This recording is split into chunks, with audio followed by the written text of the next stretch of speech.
we've got a whole bunch of beautiful radios that have been put in good condition from the Jim collection at prices that are fixed.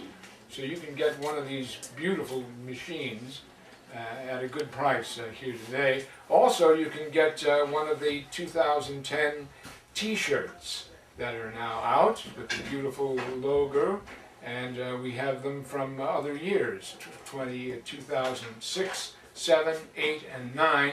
We've got those for the price of just $15. We've also got bone mugs and a lot of other material.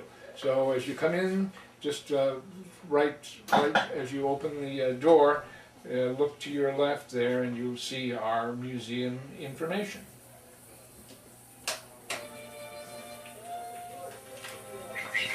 Sounds good, Carter. A couple of things I want to mention. We lost a few good friends recently, and some of them you may know. First of all, for those in CHRS, we'd like to recognize the passing of Louise Wenzel, John Wenzel's wife, who was a dear sweet lady and was quite a fixture. If you ever went into John's store, she was always sitting there either doing the books or doing her crossword puzzle, and we celebrate her life. We've also lost a couple of broadcasters recently. As you know, we are doing what we call the Living History Project, where we are interviewing many of the broadcast legends and the broadcasting people who have made the Bay Area radio such a great place. And on March 28th, I was very, very fortunate to be able to spend about a half a day with Aaron Edwards. I drove him, went to his retirement home, picked him up, and brought him down here for his interview. And I had a quite enjoyable day, and we've lost Aaron recently, so we celebrate his life. And lastly, recently, some of you may or may not know the name Frank Bint. Frank Bint was the oldest living retiree from KGO TV. Frank was 93, and we lost him recently to pancreatic cancer. But one thing about Frank you may not know, that in 1937, Frank, in his wading boots, when this station was new and young and small, was responsible for laying all the original ground radios out in this area and wading out into the lake and taking care of that business.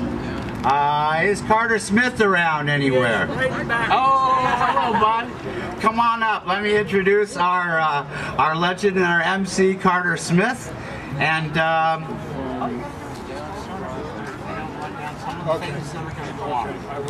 okay.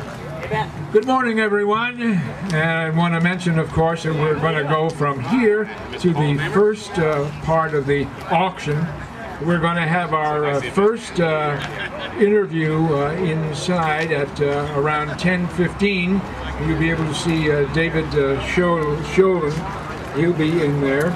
We'll also have our broadcast legends broadcast. That'll be taking place at about 11:15 today. We'll have these. Actually, we'll get the merger information will take place from here at 11:30 from the two organizations, and then we'll have the second part of at about 11:45 we'll have the second part of the auction, and we'll have Tom Saunders will be in the other room at 12 noon. And we'll have music at around 1:15 this afternoon. We'll have the third part of the auction at around 1:30. So we've got lots to do today. We're really glad that you're here. This is my home from 1958 through 63. I did 5 days a week radio from this very place. It was a wonderful radio station. We had a lot of fun. We really did. So let's get on now with the first part of our auction, and Paul Bourdon should be here somewhere. Where is he? We're about ready to go with the first part of our auction. Here we go. All right. Tommy Wright. That's good too. God, I almost. Well, I'll tell you what. I'll say, happy birthday, Tom. Well, thank you. That's very nice of you. 69 is an odd age, isn't it? Yes. It always reminds me of that joke, which I can't tell here. Do you know that joke? Yes. About the young Chinese couple? Okay.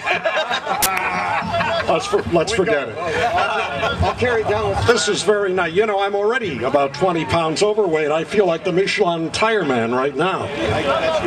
But it's not going to stop me. Good to see everybody here, and I hope you take a good look at that station. I worked at a station in Syracuse, New York in 1960 named Wolf Radio, with wolf calls on the air every half hour. Oh! And I did the Wolfpack Party, which was the afternoon show, and was acting program director at the age of 20 because I couldn't find anybody else to work for $150 a week. And this station looks exactly like it. Tower out and back, sinking slowly into a swamp. Exactly the same thing. And almost the same equipment. In fact, it may be the same equipment. Well, I'm going to go and celebrate my... Steve, thank you very much. Very nice. Happy birthday. So the birthday cupcakes will be over here. Have one of Tommy's cupcakes for your birthday. In a couple of minutes, we're going to get him into the studio.